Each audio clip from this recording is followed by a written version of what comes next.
Hi, I'm Mike. I wrote this storyboard reel and drew it. It's a sort of hypothetical Meet Me in St. Louis episode of Phineas and Ferb based on the fake trailer at the end of the episode Meapless in Seattle. I'll set the scene for you. I was lying on my couch waiting for an episode of Phineas and Ferb to start in June 2012, I think it was. And I fell asleep waiting for it to come on, and I wake up and there's Candace joining Phineas and Ferb for a giant pillow fight. And I thought, okay, well, I never consulted TV guides or anything, so I didn't know what this was going to be. So I just thought, okay, well, if something happens down the line, it looks like it's pretty early on in the episode, but if something happens down the line that I don't understand, I might have missed some context at the beginning.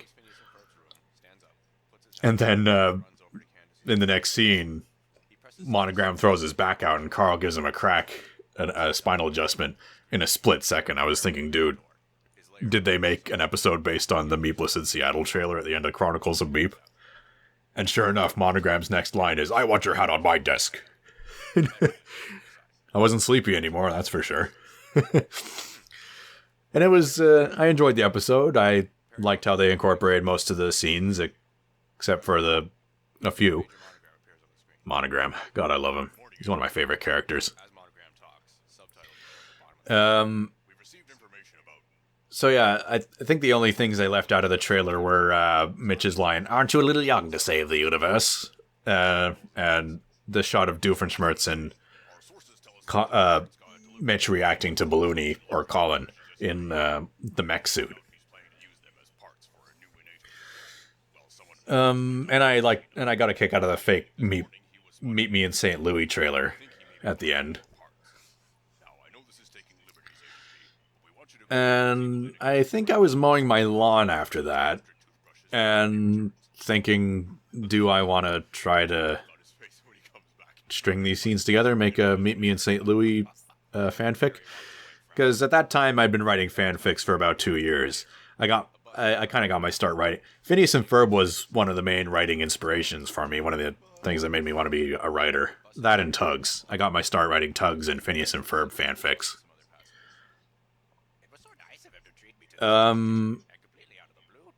I'll talk about my fanfics briefly.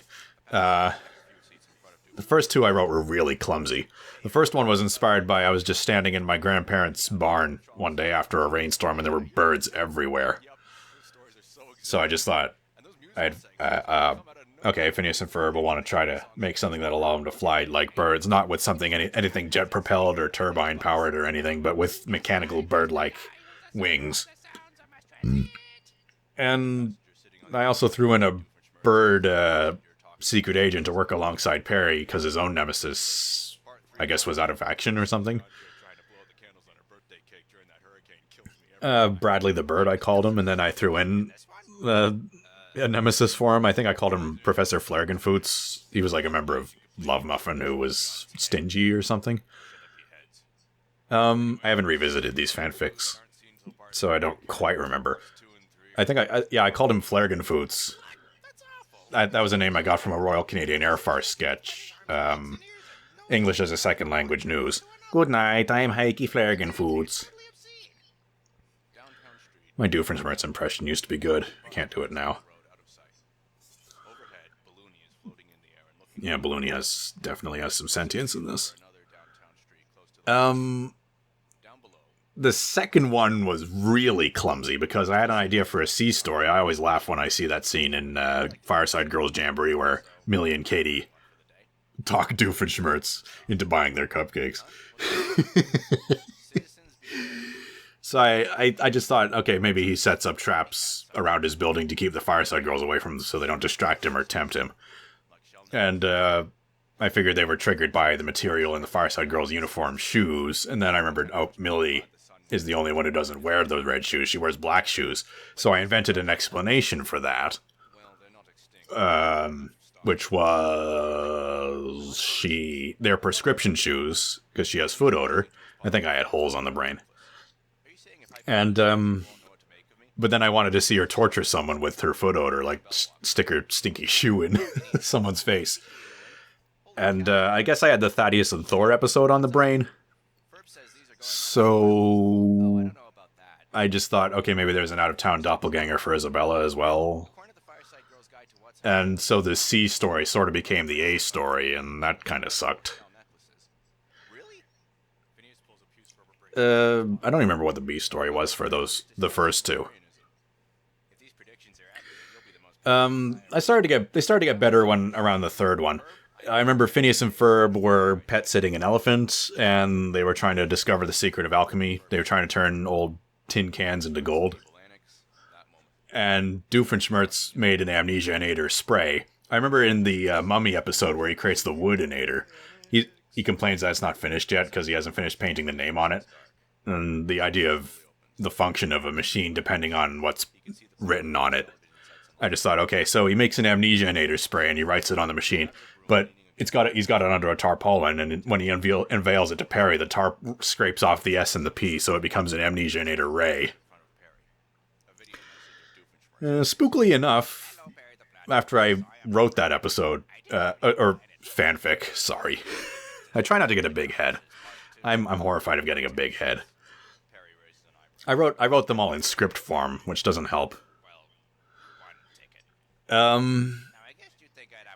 This annex building was partially inspired from the one from the Toy to the World episode with the Perry the Platypus in action figure, but it was also inspired by a building I worked in, which had a water cooler sort of in that protruding corner.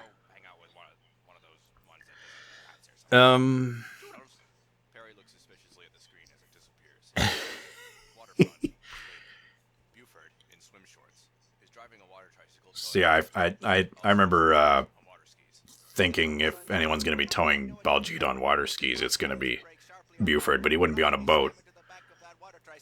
But he'd have to be on a water tricycle, but he still manages to put the brakes on and have Baljeet slam into the back of it.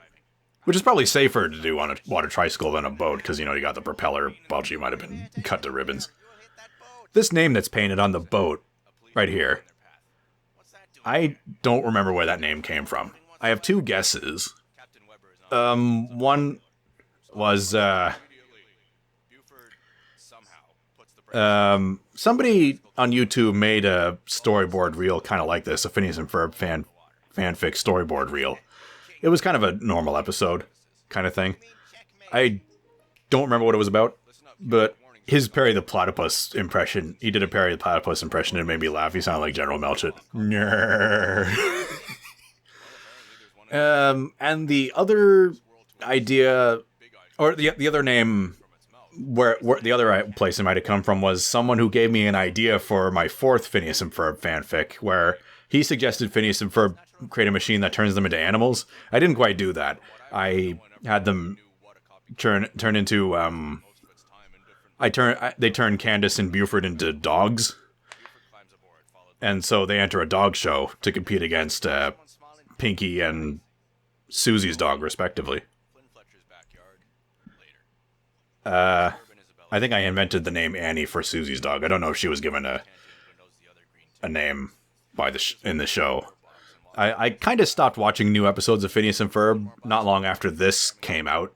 The show, to me, just seemed to be losing its energy. It was jumping the shark. The last new episode I remember seeing, I think the kids were just telling spooky stories, and there was one where they were being chased. The kids were being chased by something.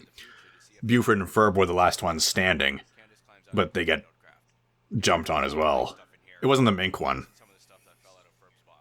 Where they got mowed over in their turnip conveyances, and this obnoxious news guy in a helicopter almost kills himself. I remember I needed a judge for the dog show in that story, so I just used Conk. The same way I needed somebody to be piloting that boat in this.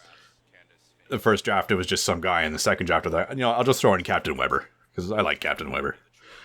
I remember they were paying Conk in summer sausage and Gouda sandwiches on brown bread. And I remember Doofenshmirtz wanted to undo a bunch of dental procedures or something, and he had a bunch of sugary food aboard his flying moped, and during a fight with Perry, a box of chocolate bars falls from it and it lands in the middle of the crowd watching the dog show. And during an interval, Buford finds it and just eats all the chocolate, not knowing chocolate's bad for dogs. And when Phineas finds out, he's like, we gotta get you to the backyard and change you back into a human before that chocolate kicks in. And they make it. But when Phineas presses like the undo button, he doesn't realize it affected Candace as well. So in the middle of an obstacle course, Candace changes back into a human. I remember I have Conk say, "She not dog, you disqualified." My throat's going out. The fifth one was basically cabaret time. Just, they perform a stage show at a pub or something. And Doofenshmirtz makes a bunch of opposite-inators. So the show keeps going wrong, but the reviews come in the next day and they're all positive because somebody got hit by an opposite-inator and loved everything. The sixth one, I think I just had the idea for being scared of ghosts. I think this was before the episode with Russell, Whalen, and Mona came about. And there was an air show in my hometown, and one evening a bunch of planes were flying over our house. Nobody was getting any sleep. So I threw that in. And I found a water bottle on my desk, and I remembered I had it from when I had a cold. Dink Winkerson. Who greenlit that name?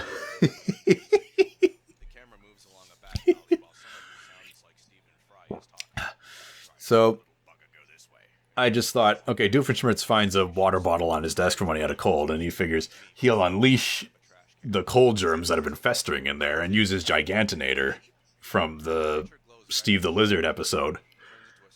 And I just thought a giant cold germ with a baseball bat attacking Phineas and Ferb was that was pretty funny. The 8th, 9th, and 10th stories were a trilogy. The first Red Leaf trilogy, I called it, and that was inspired by a simple thing. It always seems like one tree out of about 100 turns red in August before all the others stay resolutely green until about the end of September. The 11th one was Phineas and Ferb turn their shower into a recording booth, and Jeremy and the Incidentals record an album in there. Oh, I got a story for you. The first time I saw the Do Nothing Day episode, where Phineas and Ferb just lounge about for a change, and Candace can't concentrate on getting ready for a Jeremy and the Incidentals concert, because they're not doing anything, so she tries to encourage them to do something. The scene where Jeremy and the Incidentals are playing that really gay song.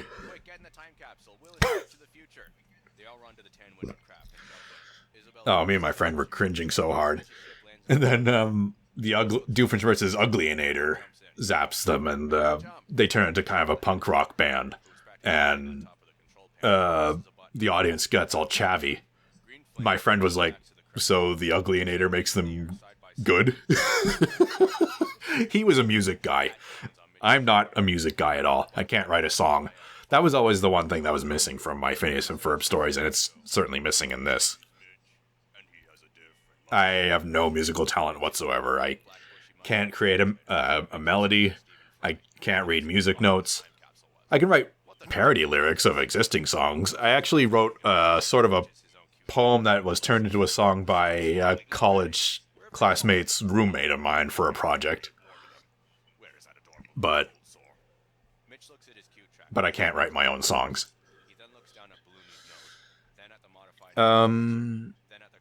Where was I? The 12th one was something I'd still love to see. A citywide fireworks display, just no matter where you look up in the town you're in, there's a fireworks display in the sky. And I coupled that with the idea of Doofenshmirtz creating an inator that the primary function of which is just to be indestructible, but it doesn't even do anything. The 13th one, I think, Phineas and Ferb make sort of a sundial version of Big Ben. But I think the prime inspiration for that was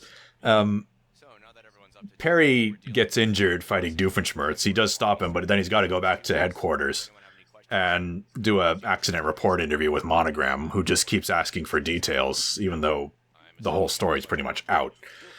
You can be sure that was inspired by real events. I was working for this moving company. I was being rushed by the guy on the truck. He was screaming at me to hurry up, so I'm running from the truck to the elevator, and I pull a muscle in both my legs. And I collapse screaming in the elevator.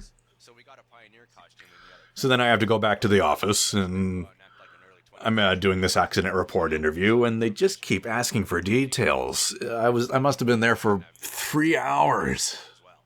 I can't remember. I didn't have time to look at the clock. I wasn't exactly doing an inventory of everyone who was in the lobby at the time.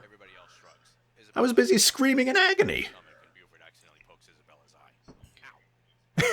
It's cramped in the... And the 14th one, I think that was kind of clumsy too, actually. I remember, did I talk about the 7th one? That was kind of clumsy too. There were these aliens called Dibs. And, I think Phineas and Ferb were trying to flip a house. I don't remember. Yeah, but the 14th one, I think I bit my cheek and I was in a bad mood. I thought, okay, wouldn't it be funny if Phineas bit his cheek and he was in a bad mood? So we saw a program on TV asking, where are all the flying cars? It's the future now. And of course there aren't going to be any because we can't even handle road vehicles. Never have been able to, never will be. Probably. So Phineas sees this and is like, oh, I'll give you a flying car. I think I make a joke where Ferb says something 4 times and Phineas is like, so what, you just talk all the time now? And Ferb doesn't say anything. Phineas is like, well, go on. Say something else. And I threw in a euthicized Vanessa for some reason. That was really stupid. So I'd written... It looks like he has an oven mitt.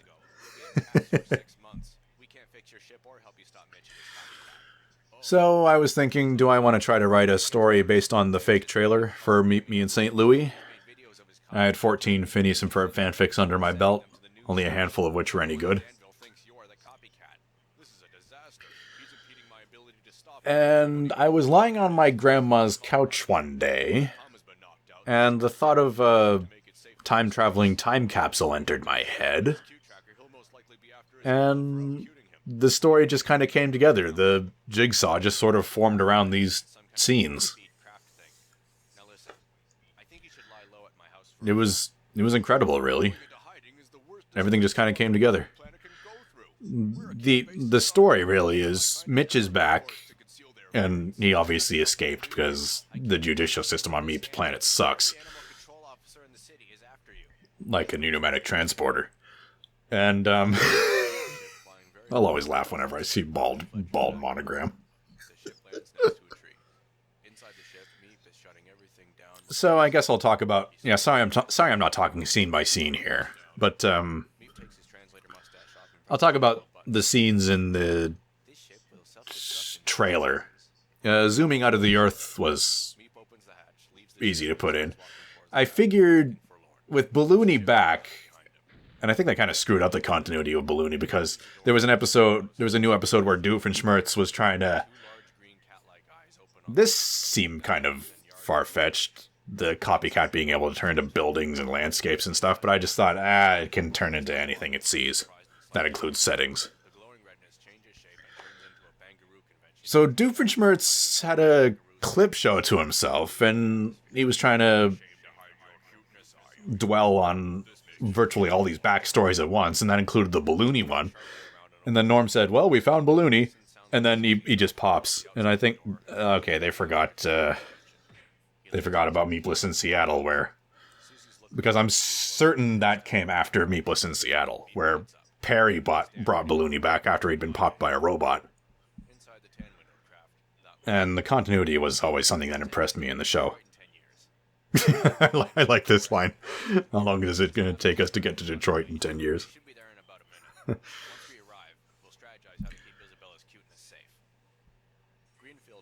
Oh, I pronounced this wrong. Smith's Creek Depot. But wait. Torch Lake. Does Torch Lake have 6 driving wheels? I remember Torch Lake is a single fairly. It's been a long time since I've been at Greenfield Village in Detroit, Michigan.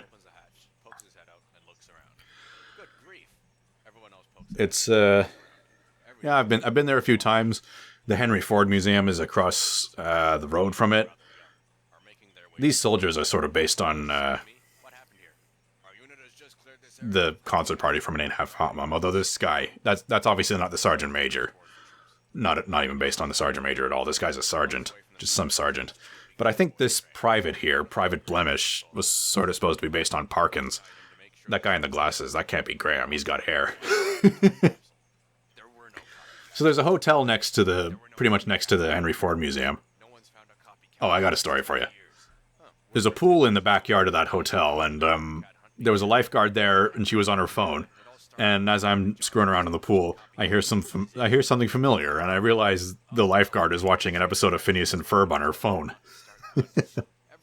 So, I think it was the one where Phineas and Ferb build something that allows them to pass through solid objects, so they can go through the wall and get their mom's lucky guitar pick from the crawl space.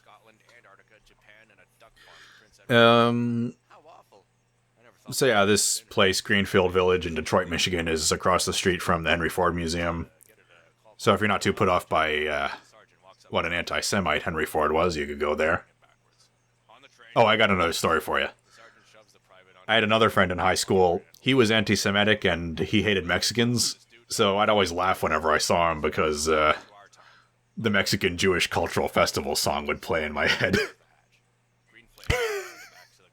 I'd have to plonk him in the middle of that.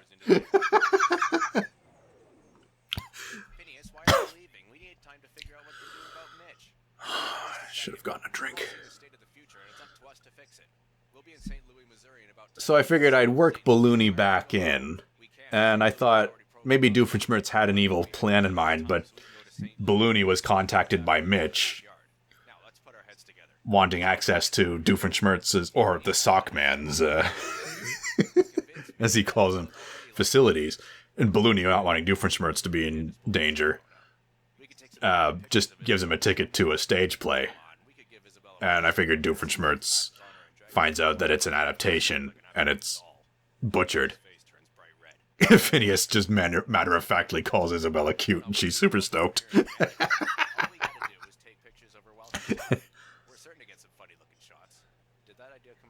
And so during the interval, he makes a device, a continuity-inator, to fix things up.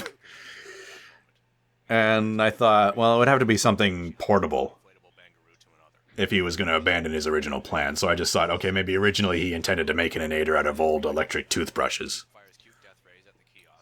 He could have one of them in his lab coat on the bus ride. That sorted out the Doofenshmirtz singing on the bus and the Susie thing. I just invented a character, Susie Entree, sort of a play on Sushi Entree, so that I kind of give them all goofy names. Haphazard, Dash Doff, Unnecessary. Which worked out well, because that brought Perry back to the Annex building. So he and Meap were able to sort of join forces. They encountered each other briefly in Chronicles. Perry and both his guys is the secret agent and the mindless domestic pet. That's a good scene. Perry just looks, what the hell is that? I already talked about the ball jeep on the water skates thing. It had to be Buford towing him, but it had to be on a water tricycle. And he had to break it and slam him into the back of it. Nobody knows how.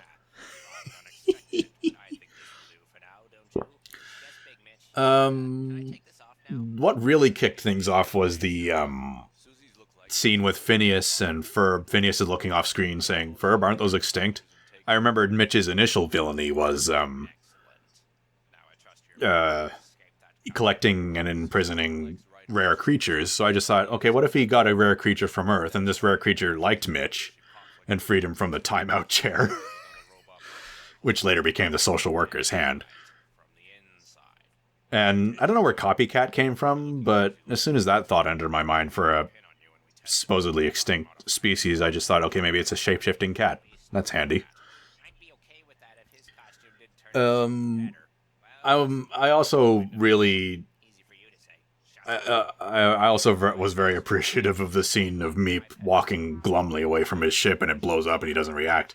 Because when Meap in the second one, Meapless in Seattle says he's from a cute-based society, I just thought, okay, well, Mitch is back for revenge and he wants to keep Meap from being able to interfere. So he has his copycat be seen, but turn into lookalikes of Meap. So everyone thinks that's what the copycat looks like, and so any composite sketches, wanted posters, it's warnings, etc., would look like Meap. So he's public enemy number one. And so if Meap's got to hide somewhere,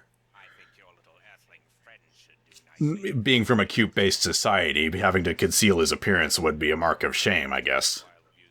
And he figured he'd never live it down, so he decides to give up the ghosts pessimistically, and then things go downhill.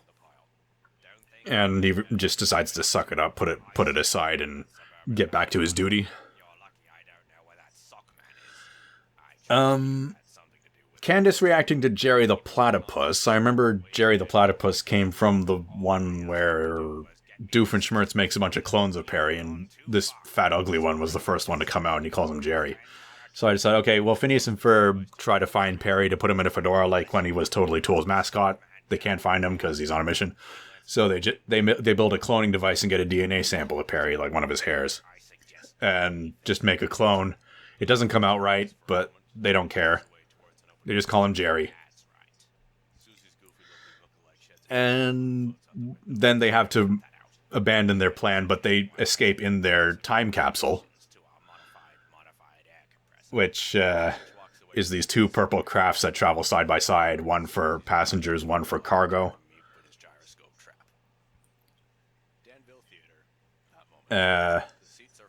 And so Mitch decides, having made Meap public enemy number one, he'd try to turn the kids into Meap lookalikes using the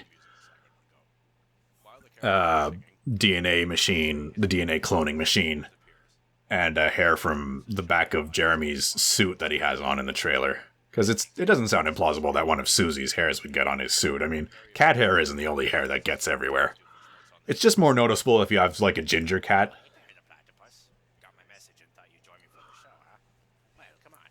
So that ended up sorting out the title holding water, Meet Me in St. Louis, as if the kids are inviting Mitch to turn them into public enemy number one in St. Louis, Missouri. And I was thinking initially to leave out the Meap and Susie fight, because that wasn't in the original Meapless in Seattle trailer. Maybe it was animated, but it was cut for time. And so they threw it in to the Meet Me in St. Louis one and threw in Doofenshmirtz mentioning Susie for a joke. So I figured I'd just leave it out and then have it be in my own fake trailer, which I'll talk about later. But then when I thought Mitch would want to test his modifications to the DNA cloning device, he'd want to test it on his robots. Oh, this extra right here, this old lady, is the only extra I drew based on a real person. I had this substitute teacher in high school. I don't remember what class it was or what grade, but I like these crossfire jokes. Whenever the class got too noisy, she'd go shh. She'd throw in a T at the end of shh, and I just wanted to punch her in the face every time she did that. It was so irritating.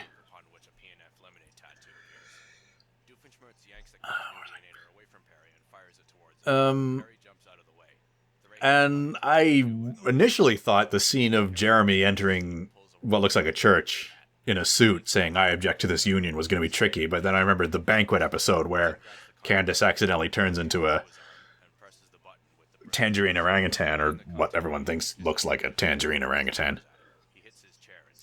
And I thought, okay, what if that Zoology Society just always dresses fancy whenever they get together? It wasn't just for that big event. And having seen the future and what people hunting for the copycat has done, Jeremy has a union to object to. So I just invented the stupid purple paramuseum Zoology Society that explains the stained glass window on the doors.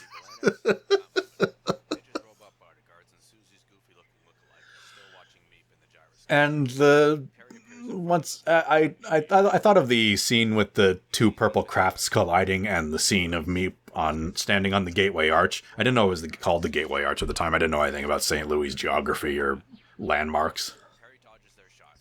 I did a quick Google search. I do more thorough research nowadays when I'm writing, but in those days I just did a quick Google search on Google Maps of St. Louis geography and stuff.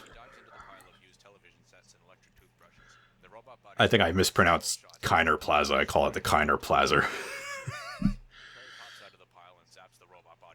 So I thought, if this time capsule thing sort of works on Superman logic, travels around the world really fast through time, I thought, okay, maybe something's got to force the green one into the tan one. Oh, here's a joke right out of Red Dwarf. The one where they think Lister's a robot, and Crichton's like, do you remember when you were born? And Lister's like, no, I was found in a box under a pool table. Crichton's like, what did the box say? Do you remember? Were the words kit or paint before assembly? So I decided if the time capsule's traveling back in time, back to the present. Oh yeah, I make use of the photograph thing. Meap had photographs of everything he wanted to show for some reason in the first episode. We never saw that in Meapless in Seattle. Oh yeah, I threw in the Meap carbonated goulash commercial in here as well. So yeah, they needed a television set, and it's not like something you could pull out of nowhere. So I just decided maybe Doofenshmirtz initially intended to make something out of television sets and electric toothbrushes. So when he leaves that message for Perry, he's like, as you can see, there's a pile of plot devices over there. So originally I was thinking the copycat would be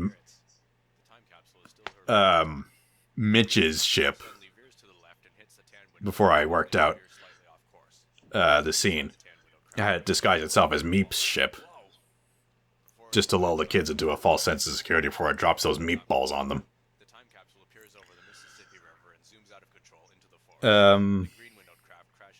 I just thought, okay, if he spots Meap on the top of the Gateway Arch and he just zooms towards him to try and attack him, then the two time capsule crafts would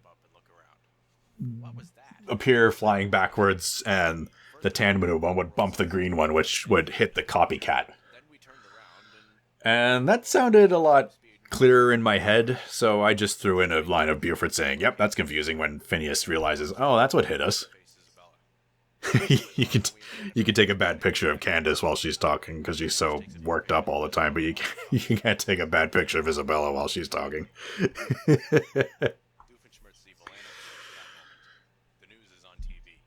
So yeah, I am as scared as I am of getting a big head. I am very proud that I was able to incorporate all the scenes and dialogue from the Meet Me in St. Louis trailer into this story. Bridget Oshinomi, when do we learn her name? So I'll talk about the bushy black mustache translator. I was definitely a Blackadder fan. I still am. And General Melchett always makes me laugh. He was played by Stephen Fry. And I think I found QI as a result of looking for Stephen Fry mustache references on YouTube. And there's one where he's talking about soldiers in the First World War who were paid more if they grew mustaches. I provided links. I recently had to replace one because it was defunct. I found the same video, though. So I figured Mitch has one, and it makes him sound like Stephen Fry. And he does the bleh thing once. And then when I have Meap put it on, when I was writing the first draft, I started to say it makes him sound like Stephen Fry, but I'm like, wait, no. Whenever Meap puts on a translator mustache, he sounds American. Whenever Mitch puts a translator mustache on, he sounds British. Because the twiddly one makes him sound like David Mitchell, who, by the way, was a panelist on QI regularly. I think I did a pretty good impression of him. I think I still can. The twiddly one makes Meap sound like Lorenzo Lamas, who I didn't know before. I had no idea who that was before I saw this. Before Meap, Chronicles of Meap came about. The blonde, brown, goatee one makes him sound like Jeff Foxworthy. And Mitch never wears it. If he did, he'd probably sound like Phil Jupitus, who ended up doing the voice of Lawrence's brother, Adrian, AD, in the Football X7 episode. That was cool. The gray one just makes me sound like... Imagine Monogram, but British. That's basically it. So I fished around for an American voice for Meap to have when he puts the bushy black mustache translator on. Tom Selleck came up. I don't know how. I couldn't tell you anything he's in. Well, Buford looks like one of my coworkers in that drawing. Just not as hairy. I don't know. That's freaking crazy. Oh, he's out of his suit. I never bothered to come up with an explanation for what he did with his suit. He probably just tucked it away somewhere.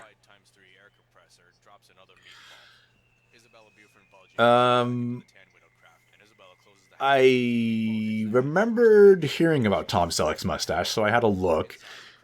I couldn't tell you anything he was in, but in my research, I found he was part of the cast of a show called Magnum P.I., which was like a cop show.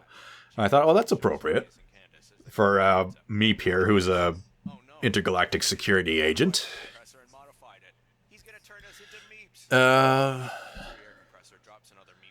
And then I saw a clip from the Conan O'Brien show where he puts on, Tom Selleck puts on a fake mustache. I'm like, oh yeah, it's got to be him. Can't be anyone else. And I didn't want to look any further. So this is a lot more action-packed than I remember. The shot coming up of Ferb running towards the camera with what looks like Meap in his hands and a pink explosion going on behind him. That would be a good promo shot, don't you think? Yep, more improvisation. Because Mitch sort of had to improvise his plan in Meapless in Seattle, so he has to do it here too. He's out for revenge this time. I think a lot of good villains, like Sideshow Bob, the first two times we see him, he's got kind of his own thing going, and the third time he's out for revenge. Mitch is kind of the same way here, if you consider this canon. Oh yeah, he's got the tranquilizer darts on him. That's how he gets... And Candace, the party hat Candace had on in the fake trailer, it stays on her throughout the whole thing, and then Jeremy uses it as a slingshot to fire a tranquilizer at the copycat. Oh. I'm trying hard not to get a big head, but I am very proud of this. Everything just came together. I had that eureka moment on my grandma's couch. And it just... Oh, these Thomas the Tank Engine sound effects. So, earlier this year, I was contacted by... Oh yeah, he rides on Jeremy's back and he swings at it. The meatballs. This is action-packed. I was contacted by a guy, Calviran Leguise. I'm sure I'm pronouncing that wrong. He's part of an animation team who wants to make a Meet Me in St. Louis fan-made animation based on my storyboard, and I told him he could do it. This line here. Mitch calls them losers. The first draft, he called them fools. And second draft, I'm like, he can't be calling them fools. That's too bog standard. And my mind went to my grade 5 class. We were in charge of putting on a haunted house in for Halloween. And we didn't have a script. We were just we were in costume. Some of us were tour guides. I was a tour guide. And we had this one kid, Raphael, I think his name was. playing a mad scientist who was going to bring a dead body to life. And he had this lab coat and this mask. He didn't look like Doofenshmirtz. He looked more like the mad scientist at the beginning of Robot Chicken. But he put on this silly affected voice, and he was all jumpy. Now for my experiment, I will make this zombie alive. Alive, I say. Alive! He was a good actor. Or maybe he was just good at playing a mad scientist. I hope he went on to play a mad scientist in a play or a movie or something, because he was so good that like I said, we didn't have a script. So we were just working out what we were going to say.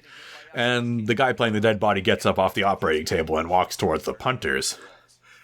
And the mad scientist, played by Raphael, he goes, "What? Hey, come back here, you loser! We're not finished yet." we couldn't do any practice or rehearsing for the rest of the day because we were all laughing so hard. It was such an out of character thing to say, but he said it so in character. He was born to play a mad scientist. And the stupid teacher made him change it. He just call him a fool, don't call him a loser. We were like, oh no, it's so funny. We were laughing so hard. He said it so well. It was out of character, but in character at the same time. It was, that guy was born to play a mad scientist. So yeah, Meap and Perry join forces, and as repayment, Perry asks him for any proof of his secret agent identity.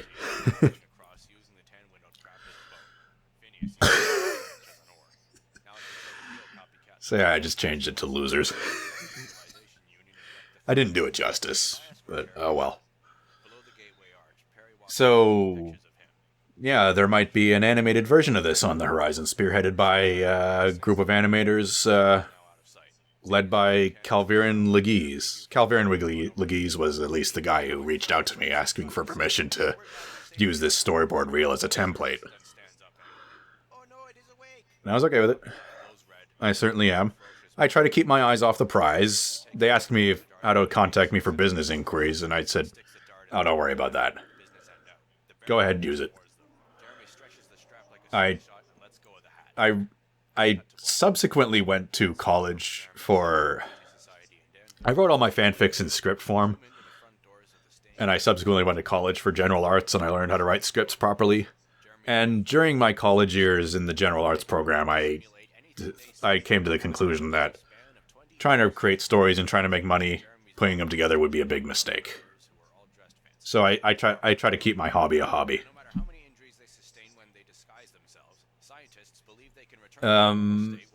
So I guess I'll talk about the fake trailer I put in at the end of this for a goof.